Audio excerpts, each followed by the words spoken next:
네, 시편 23편 말씀 제가 봉독하겠습니다. 주님은 나의 목자시니 내게 아쉬움 없어라. 나를 푸른 풀밭에 놓이시며 쉴 만한 물가로 인도하신다. 내 영혼을 소생시키시고 당신의 이름을 위하여 의의 길로 나를 인도하신다. 내가 비록 죽음의 그늘 골짜기로 다닐지라도 주께서 나와 함께 계시고 주의 지팡이와 막대기로 나를 위로해 주시니 내게는 두려움이 없습니다.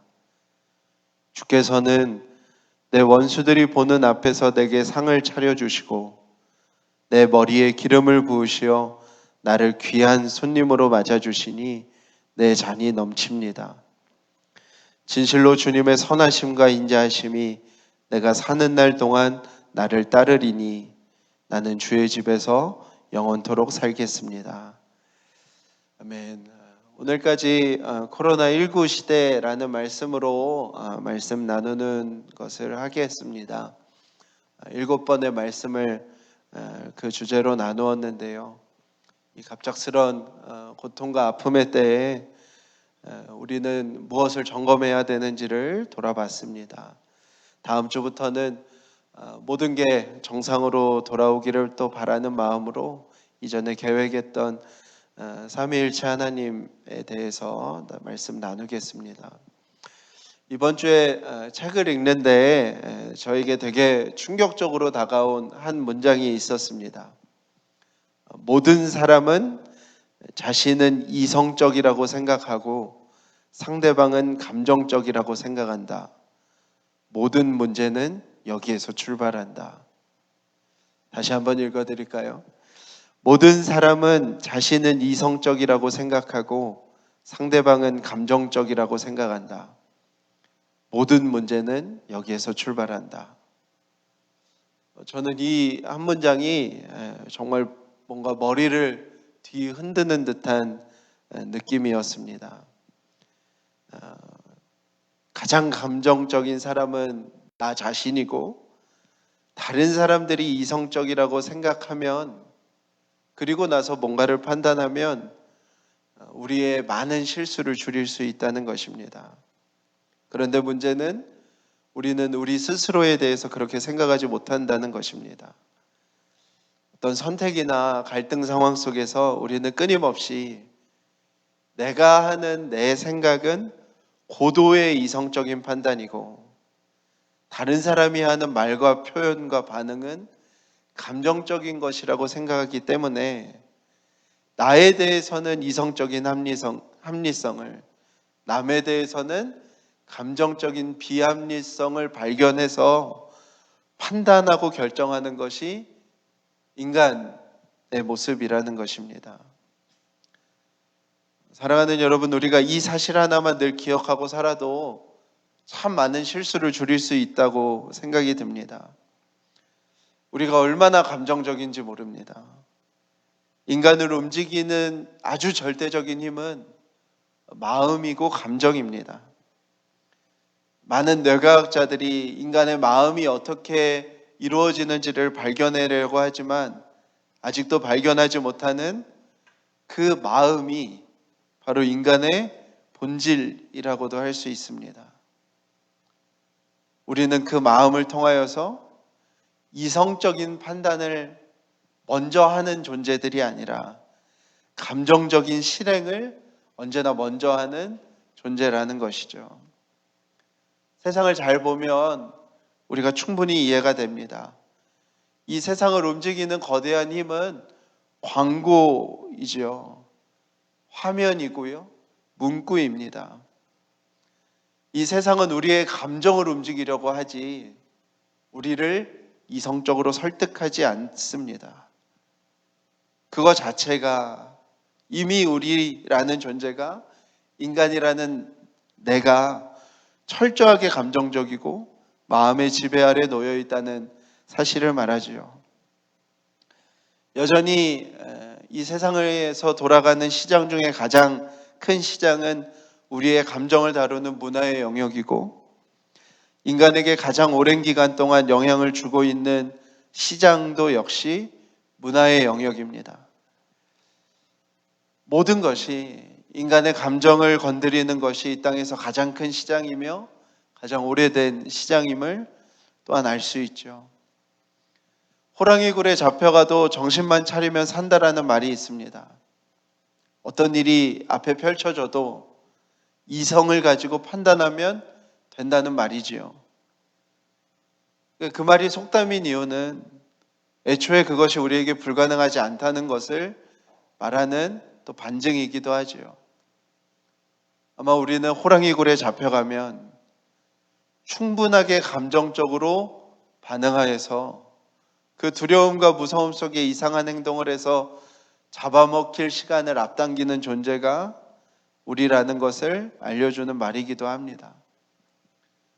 사람은 다른 동물에 비해서 운동 능력이 뛰어나지도 않고 생존 능력이 뛰어나지도 않습니다. 오로지 인간이 이 땅을 살아가는 존재들보다 더 뛰어난 건 판단하고 생각하고 방법을 찾고 결정하고 행동하는 것인데, 그 이성적인 판단이 실은 감정적인 것에 완전히 지배를 받는다는 사실입니다. 저는 그 책을 읽으면서 성경의 한 비유와 이야기들이 생각이 났습니다. 인간의 삶이 정말 이렇게 감정에 완전히 종속되어 살아간다면 이 버겁고 힘겨운 세상을 살아가는 이 삶을 이성적으로 빈틈없이 판단해서 살아가도 부족한데 우리의 삶의 실상은 온통 감정적인 선택의 결과라면 우리에게 어떤 소망이 있을까라는 마음이 들었습니다. 이사야 말씀에 우리가 다 양같이 각기 제 마음대로 제 길 따라 갔다는 그 말씀이 제 안에 생각이 나며, 또 시편 23편에 그 양 같은 우리를 인도하시는 목자이신 하나님이 제 마음속에 이번 주에 생각이 참 많이 되었습니다. 양은 자신을 보호할 수 없는 대표적인 동물입니다. 많은 사람들이 양이 가장 먼저 가축이 된 짐승 중에 하나라고 이야기합니다. 양에게는 몸의 어떤 것도 자신을 보호할 수 있는 것이 없습니다. 뿔이 있는데요, 특이하게 양은 두려울 때는 숨지 그 뿔을 사용하지 않는다고 합니다. 그 뿔을 사용할 때에는 마음에 드는 암컷을 차지할 때라고 해요. 중동 지역의 목축은 우리가 양을 볼 수 있는 대관령의 양떼 목장처럼 거대한 풀 초장에서 이루어지는 것이 아니라 철저하게 풀을 찾아서 움직이는 목축이지요. 양들은 이동하지 않으면 먹을 것이 없어지고 여러 가지 위험에 빠지게 됩니다. 그런 양들에게 결정적인 문제가 있는데 시력이 좋지 않다는 거예요. 이동을 해야만 살 수 있는데 자신이 발을 내딛는 것 이상의 것을 볼 수 없는 짐승이 양이라는 것입니다. 또 양들은 자신의 몸에 비해 과도한 털을 가지고 있습니다. 광야는요, 물이 부족하기 때문에 대부분의 나무들은 날카로운 가시를 가지고 있습니다. 물이 부족하기 때문에 땅이 패이고 갈라진 곳들이 많이 있습니다. 그런데 양들은 그 땅을 살아가면서 불필요한 털이 언제나 문제를 일으킵니다. 털 때문에 수도 없이 걸리고 끼입니다. 그리고 양들은 한번 끼인 곳에서 스스로 벗어날 수 없습니다. 고집스럽고 지저분하고 자신의 약함을 잘 알지 못하는 존재가 바로 양인데요. 다윗은 목동 출신입니다. 다윗은 드넓은 그 광야에서 양을 돌보던 소년 시절을 보냈는데, 다윗은 오늘 하나님 앞에서 자신에 대하여 고백하며 자신이 양과 같음을 고백하고 있습니다. 자신이 양과 같기에 자신이 양과 다름이 없음을 고백하기에 다윗은 첫 문장을 이렇게 고백하는 것이죠. 주님은 나의 목자시니 내게 아쉬움 없어라. 내가 정말 양임을 믿게 되면, 내가 내 삶이 감정적으로 모든 것을 선택하는 그런 존재임을, 양과 같은 존재임을 정말 우리의 심령 깊이 고백하게 된다면 우리는 이 1절의 고백을 하게 되는 것이죠. 주님은 나의 목자시니 나에게 부족함이 없습니다. 우리의 힘으로는 푸른 풀밭을, 맑은 시내를 갈 수 없습니다. 눈이 어두워 길을 찾지 못하고요.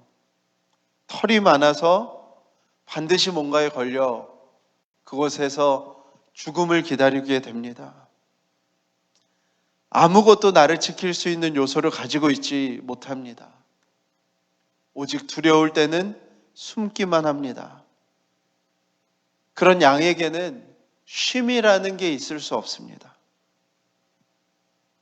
우리가 쉼을 얻을 수 있는 분은 오로지 나에게 목자가 있음을 아는 존재에게만 가능한 것이지요. 사망의 응침한 골짜기를 지날 때 우리가 두려워하지 않는 이유도 역시 나는 양이고 우리에게 목자가 있음을 알기 때문입니다. 오늘 목자의 손에 들려진 것이 있음을 말씀에서 알 수 있는데요.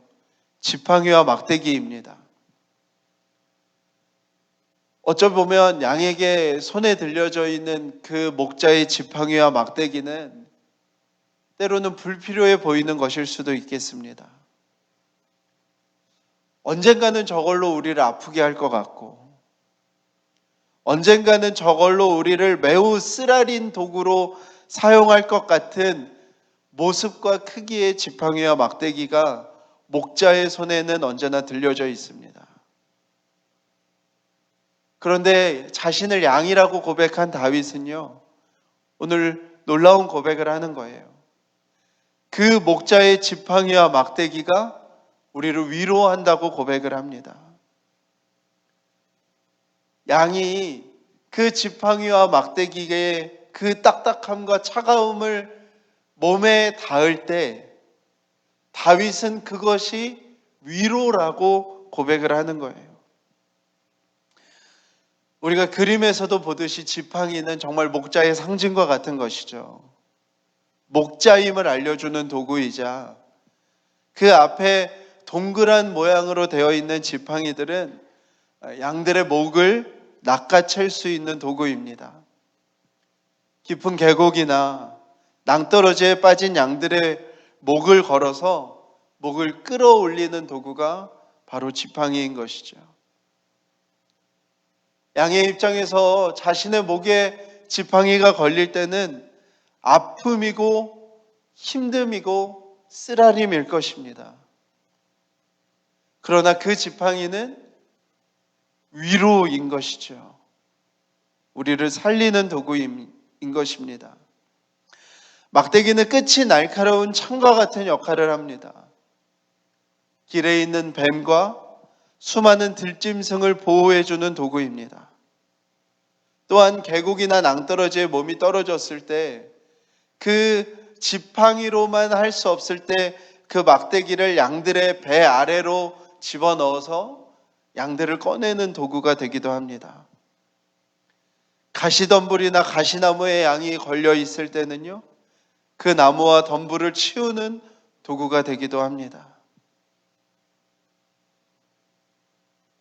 우리는 때로는 목자에게 왜 저 무시무시한 지팡이와 막대기가 손에 쥐어져 있는가라고 질문할 수도 있지만, 자신이 정말 양임을 고백하는 자들에겐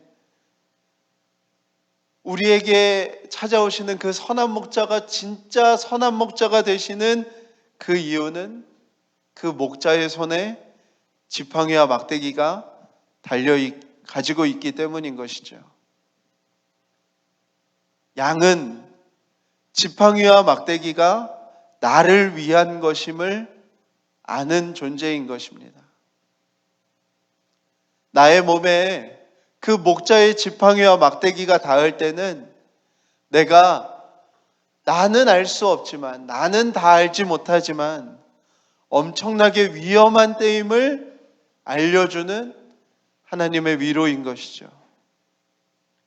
나의 목에 그 지팡이가 걸릴 때, 나의 배 깊은 곳에 그 딱딱한 막대기가 걸릴 때는 목자의 심판이 아니라 목자의 구원이 있음을 알게 되는 것입니다. 목자의 손에 달린 그 지팡이와 막대기가 날 위한 것임을 아는 존재가 양인 것이죠. 이번 주에 묵상하는 말씀이 에스겔서 말씀이었는데요. 34장에 이제 남유다의 멸망을 앞두고 에스겔이 회복하실 하나님을 노래하며 말씀을 전하는데요. 그 중에 34장의 내용에 이스라엘이 거짓 목자에 속고 있음을 전합니다. 34장에 보면 이스라엘이 목자 안에서 충분히 좋은 풀을 먹으면서 충분히 살찐 짐승이 되어 살아가고 있어요. 풀이 부족하지도 않고요. 물이 더럽지도 않습니다. 영양분이 어느 것 하나 부족하지 않은데요. 그러던 어느 날 거짓 목자들의 음성이 들리기 시작하는 거예요. 그 거짓 목자들의 거짓말은 무엇이냐면 이스라엘 백성에게 진정한 평화를 내가 가져다 주겠다는 거짓말이었습니다. 그러자 이스라엘 백성들이 그 거짓말에 속아 하는 행동이 있는데 무엇이냐면 자신들의 땅을 더럽히는 것입니다. 충분한 풀이 있는 그 땅을 자신들이 스스로 갈아엎는 거예요. 맑은 샘이 나오는 물을 스스로 막아버리고 오염시켜 버리는 거예요. 그래서 스스로가 야윈 양이 되어 버리는 것입니다. 목마름 속에 살아가는 거예요. 자신을 보호해 줄 것이라고 말하던, 자신에게 진정한 평화를 줄 것이라고 말하던 그 거짓 목자는 어느 순간에 희미해져 없어져 버립니다. 그러면 그 순간에 또 다시 다른 거짓 목자의 음성이 들립니다. 그렇게 계속해서 야윈과 목마름 속에서 이스라엘 백성이 살아가는 거예요. 사랑하는 여러분, 그것이 꼭 우리의 모습 아닙니까? 중학교 때는 고등학교에 가면, 고등학교 때는 대학교에 가면, 대학교 때는 좋은 직장에 취직하면, 일자리를 얻고는 좋은 배우자를 만나면, 무엇을 하면, 무엇을 얻으면, 뭐가 있으면 우리는 그 거짓 목자의 음성에 빠져서 정작 자신의 밭에는 아무것도 심지 않은 채 오히려 자신을 충분히 배불려주고 있는 밭을 망치면서 살아가는 모습이 우리의 모습은 아닙니까? 그 이스라엘 백성에게 에스겔이 약속하는 거예요. 그 거짓 목자에게 속은 양들에게 하나님께서 참 목자를 보내주신다는 것입니다. 그 참 목자는 속은 양들을 심판하러 오시는 것이 아니라 양과 양 사이에 서셔서 거짓 목자를 심판하러 오신다는 거예요. 우리 함께 말씀 한번 찾아서 읽어볼까요? 에스겔서 34장 23절에서 31절의 말씀입니다.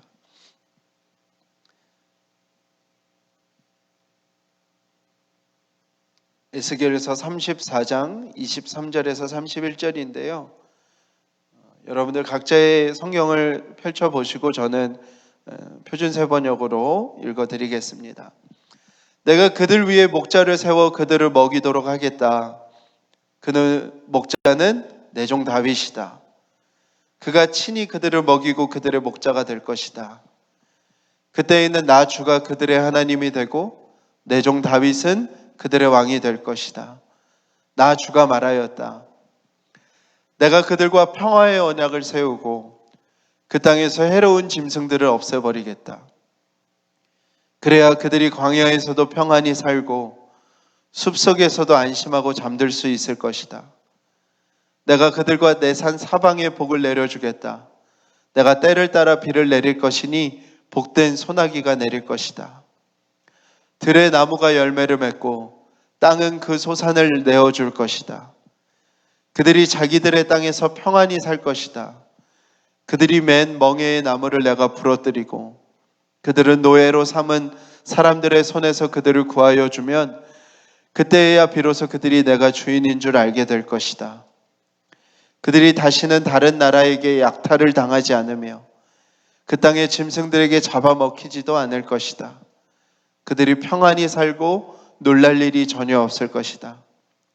내가 그들에게 기름진 옥토를 마련하여 줄 것이니 그들이 다시는 그 땅에서 흉년으로 몰살을 당하지도 않고 다른 나라에게 다시 수모를 당하지도 않을 것이다.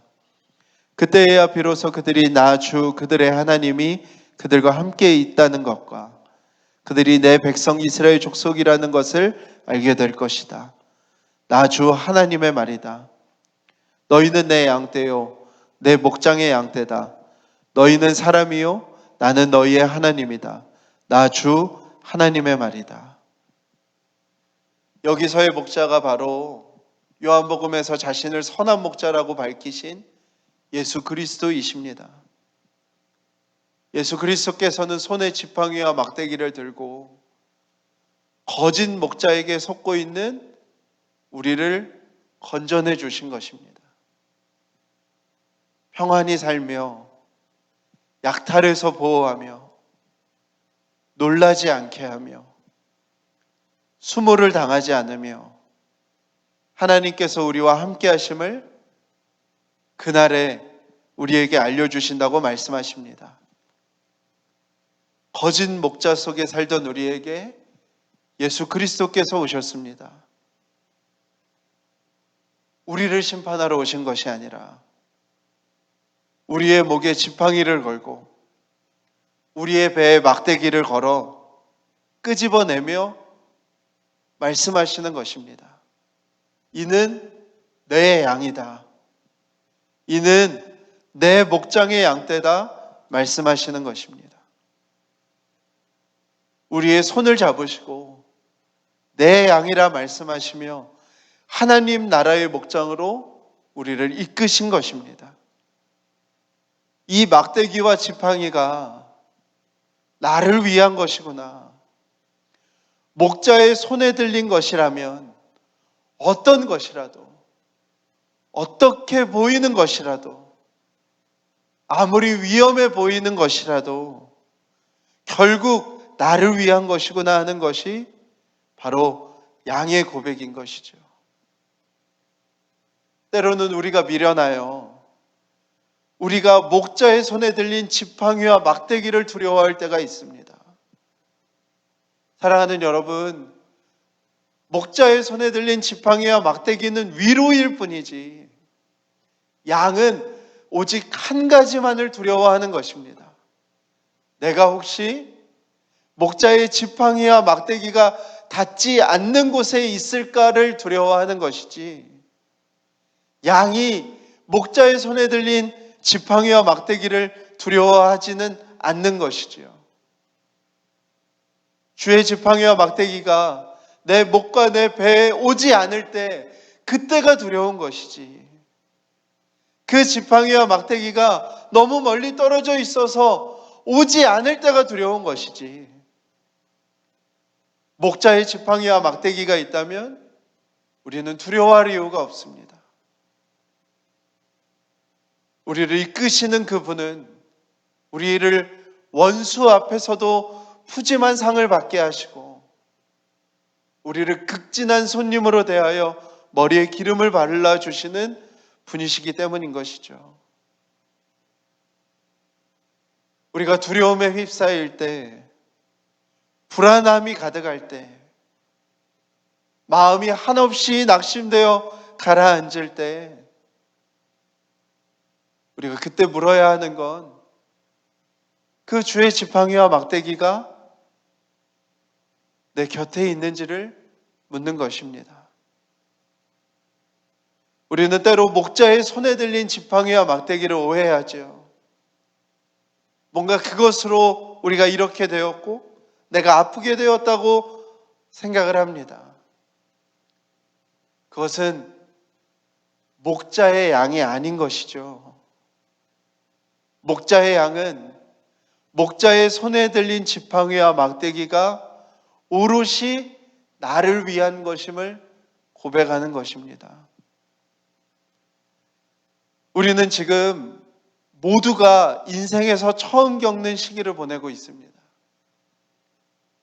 이번 주에 SNS에서 도는 사진 중에 이제 한 할머니와 아이의 만화 그림이 있고 그 할머니가 계속해서 하는 얘기가 있더라고요. 할머니 어렸을 땐 말이다. 전염병으로 학교를 안 갔어. 이 이야기를 한 100번, 1000번 하는 이야기를 이제 아이가 지겨워하는 그 사진을 그런 그림이 있더라고요. 누구나가 인생에서 지울 수 없는 아주 강렬한 기억을 갖고 있는 시기를 보내고 있습니다.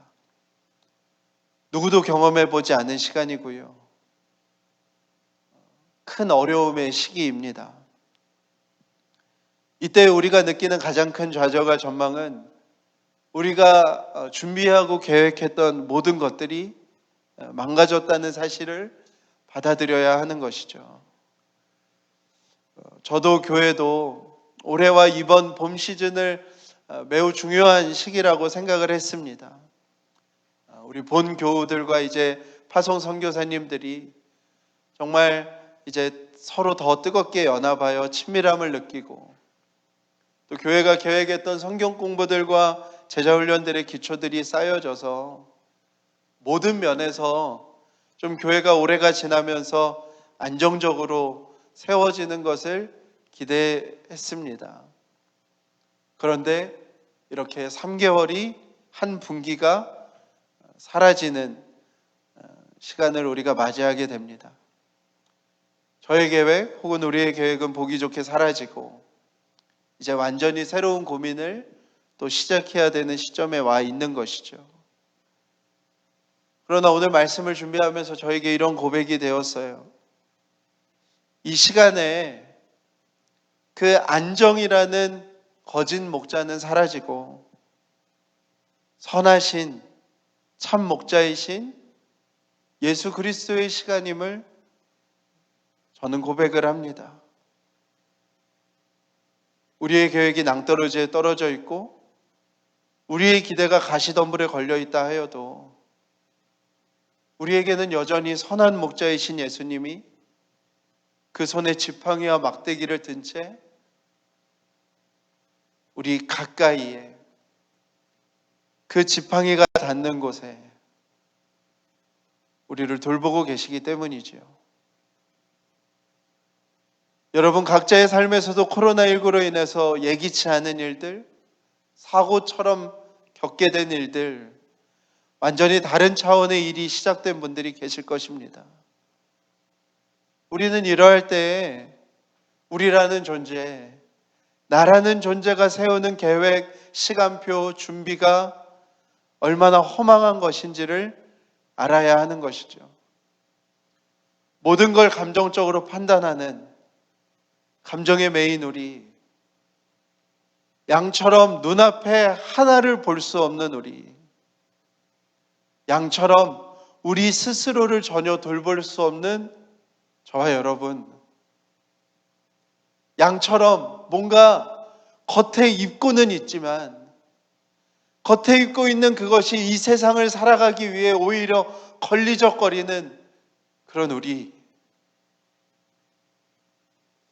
우리가 오늘 이 시편 23편의 마지막 한 절을 좀 같이 봉독했으면 좋겠습니다. 제가 읽겠습니다. 진실로 주님의 선하심과 인자하심이 내가 사는 날 동안 나를 따르리니 나는 주의 집에서 영원토록 살겠습니다. 저는 오늘 말씀을 준비하는데 이 말씀이 이렇게 읽혀졌어요. 이 땅에서 뭔가를 쫓아서 사느라 내 삶을 무엇이 쫓고 있는지를 잊어버린 우리는 아닐까?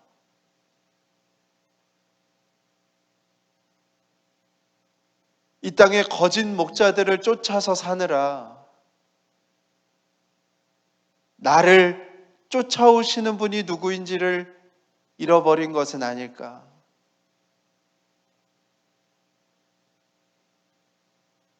쫓아가느라 잘 안 보이는, 평생에 나를 따르는 주님의 선하심과 인자하심을 기억하는 삶. 뭔가에 정신없이 쫓아가느라 잘 모르는, 지금도 우리 뒤에서 손에 지팡이와 막대기 들고 우리를 쫓아오시는 그 선한 목자이신 예수님. 요한복음 10장 14절 15절 말씀입니다. 나는 선한 목자다. 나는 내 양을 알고 내 양은 나를 안다. 그것은 마치 아버지께서 나를 아시고 내가 아버지를 아는 것과 같다.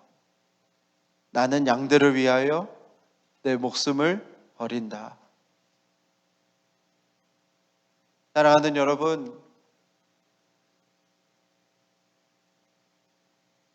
우리가 무엇을 쫓는지를 생각하기보다 무엇이 지금까지 우리를 쫓아왔는지를 돌아보는 오늘이 되기를 간절히 축복합니다. 주의 선하심과 인자하심이 지금껏 우리를 한치의 빈틈없이 추격해 오셨음을 기억하는 오늘이 되시길 간절히 축복합니다. 우리 함께 찬양하실까요?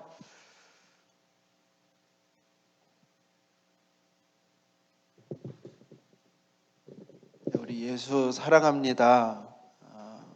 우리 그 찬양을 정말 우리의 마음을 드리는 마음으로 우리 함께 고백했으면 좋겠습니다.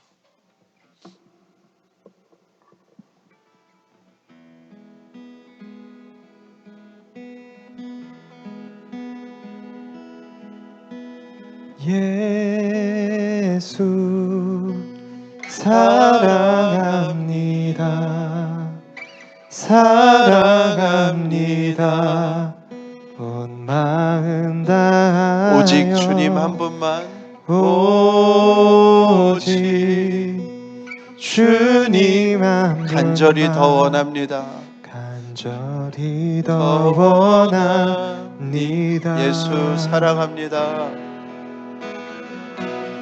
예수 사랑합니다. 사랑합니다. 온 마음 다하여 오직 주님 한 분만 간절히 더 원합니다. 넘쳐나네, 넘쳐나네, 넘쳐나네, 넘쳐나네. 주를 향한 내 속의 갈망이, 주를 향한 내 속의 갈망이 주님께로 주님께로 날 이끌어 주소서. 날 이끌어 주소서. 주님을 더 원합니다. 주님을 더 원합니다. 예수 사랑합니다. 예수 사랑합니다. 사랑합니다. 온 마음 다하여 오직 주님 한 분만 간절히 더 원합니다. 넘쳐나네, 넘쳐나네. 주를 향한 내 속에 갈망이 주님께로 날 이끌어 주소서. 주님을 더 원합니다. 넘쳐나네. 넘쳐나네. 넘쳐나네. 주를 향한 내 속에 갈망이 주님께로 날 이끌어 주소서. 주님을 더 원합니다. 우리가 양임을 주님 앞에 고백합시다. 하나님, 우리는 한치 앞을 볼 수 없는 존재이고 우리 스스로를 보호할 수 없는 존재이고 뭔가를 갖추긴 했지만 이 세상에 온통 걸리기만 하는 존재이고 우리는 우리 스스로를 살아갈 수 있는 존재가 아니라 우리는 목자 없이는 쉼을 얻을 수 없는 존재임을 주님 앞에 고백합니다. 그리하여 이 시간에 이렇게 고백합니다. 주는 나의 목자이시니 내게 아쉬움 없어라. 주는 나의 목자이시니 내게 부족함 없습니다. 하나님, 우리가 양임을 고백하게 해주십시오. 우리가 양임을 새기게 해주십시오. 우리 함께 소리 내어서 기도하시겠습니다. 하나님, 아버지, 정말로 주님, 내가 양임을 주님 앞에 고백합니다.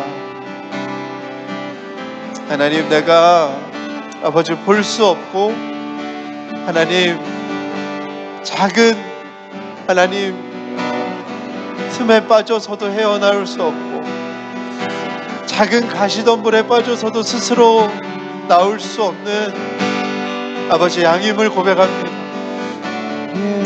스스로를 돌볼 수 없는, 스스로를 아버지 정말 돌볼 수 없는 하나님 그런 존재임을 아버지 주님 내가 고백합니다.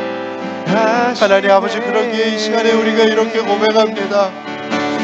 주는 나의 목자이시니 내게 아쉬움 없어라. 주는 나의 목자이시니 내게 부족함 없어라.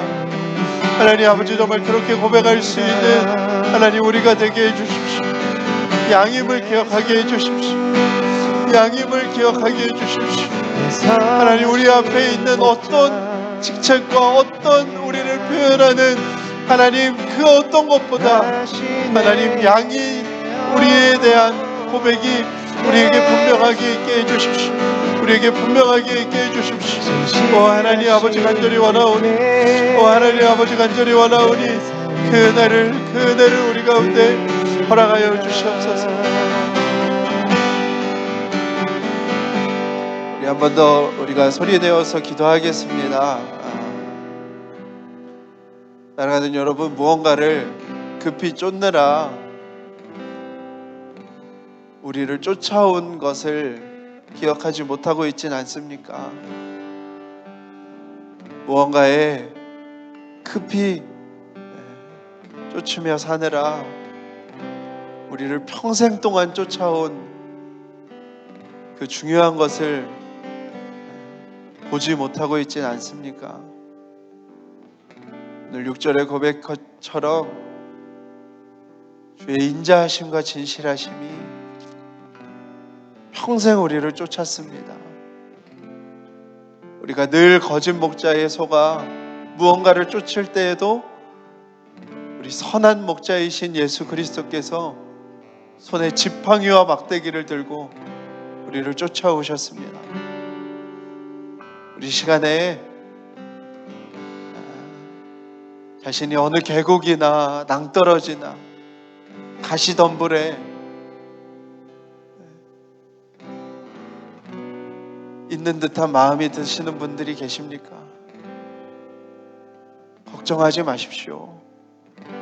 우리 목자가 지팡이와 막대기를 들고 이미 쫓아오셨습니다. 우리가 이 고백을 주님 앞에 한 번 더 드렸으면 좋겠습니다. 하나님, 주의 인자하심과 진실하심이 평생에 나를 쫓으셨습니다. 우리 한 번 더 소리 내어서 기도하도록 하겠습니다. 하나님, 아버지, 주의 선하심과 인자하심이, 주의 인자하심과 진실하심이, 주의 신실하심이, 성실하심이 평생 우리를 쫓으셨습니다. 평생 우리를 쫓으셨습니다.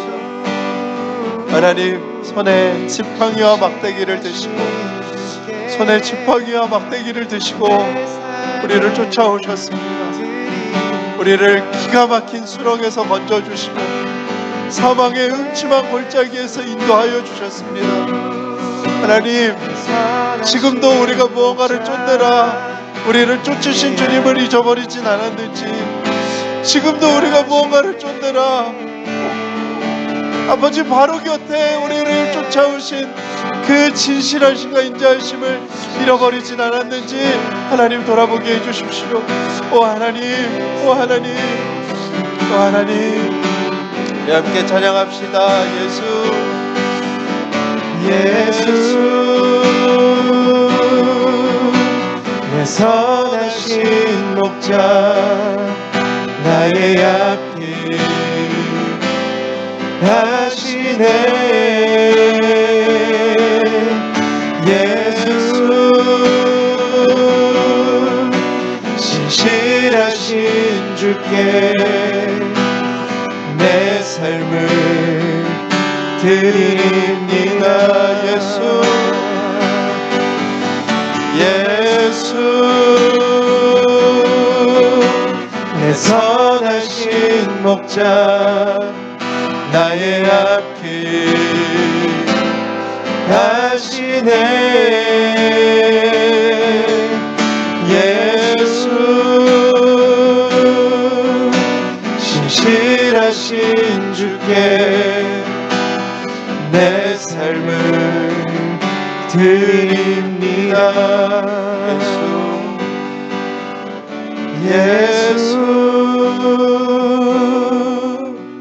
내 선하신 목자, 나의 앞길 하시네.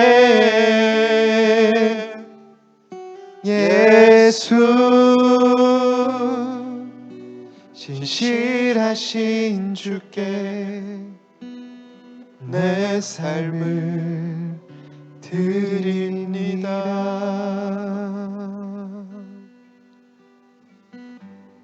하나님, 우리는 양과 같습니다. 하나님, 양과 같은 우리를 거짓 목자에 속아 자신의 밭을 갈아엎은 우리를 찾아오신 주님, 우리에게 노하지 않으시고 거짓 목자를 심판하시며 우리에게 내 양이라, 이들은 내 목장의 양이라 우리에게 말씀하시는 주님, 언제나 주의 지팡이와 막대기를 들고 우리를 쫓아오시는 주님, 때로는 우리가 거짓 목자에 속아 이 세상의 것들을 쫓아 돌아보지 못한 채 뛰어갈 때에도 지팡이와 막대기를 들고 쫓아오시는 주님, 그 주님이 우리의 목자이기에 우리에겐 아쉬움이 없음을 고백합니다. 하나님, 코로나19로 인하여 모든 것이 틀어지고 모든 것이 어그러진 긴 두려움과 불안 속에 있는 우리에게 주님이 목자이시기에 부족함이 없음을 우리가 이 시간에 고백하게 하여 주시옵소서. 주님, 그 주님과 함께 살아가는 우리의 삶이 될 수 있도록 축복하여 주시옵소서. 주님 앞에 나오며 귀한 예물 드린 손길들마다 하나님 축복하여 주시고, 하나님 우리 모든 성도들의 삶에 하나님의 공급하심이 있게 하여 주시옵소서. 하나님, 우리가 빨리 만나 목소리를 합쳐 주님을 찬양하는, 얼굴과 얼굴을 마주보고 고된 세상살이를 응원하고 격려하는 그 날이 속히 될 수 있도록 하나님 이 나라를 또 우리를 축복하여 주시옵소서. 하나님, 이번 주간에 총선이 있었습니다. 새롭게 뽑힌 300명의 국회의원들이 하나님을 두려워하게 하여 주시고 역사 앞에 겸손하게 하여 주시어서 하나님, 이 위중한 시국에 정말 이 나라를 온전하게 세워갈 수 있도록 그들을 축복하시고 역사하여 주시기를 원합니다. 모든 의료진들과 공무원들과 지도자들 위해 하나님의 지혜로, 담대함으로, 또 긍휼로 주께서 일하여 주시어서 이 어려운 시기들이 빨리 끝날 수 있도록 인도하여 주시옵소서. 모든 열방을 축복합니다. 특별히 미국과 일본, 하나님, 스페인, 또 이탈리아, 여전히 그 기세가 잡히지 않은 나라들, 하나님 그 나라들을 위로하시고 주의 축복을 더하여 주시고, 특별히 그곳에 세워진 교회들 위해 하나님의 은혜를 더하여 주시고, 선교사님들 위해 보호하심과 돌보심을 더하여 주시어서 하나님, 이 시기들이 모든 피조물들이 겸손히 하나님 앞에 돌아오게 되는 시간이 되게 하여 주시옵소서. 이제는 우리 주 예수 그리스도의 은혜와 아버지 하나님의 놀라우신 사랑하심과 성령님의 감화 교통하심이 예배에 함께하는 모든 이들에게, 우리 모든 성도들 위해 지금부터 영원토록 함께 하시기를 간절히 축원하옵나이다. 아멘.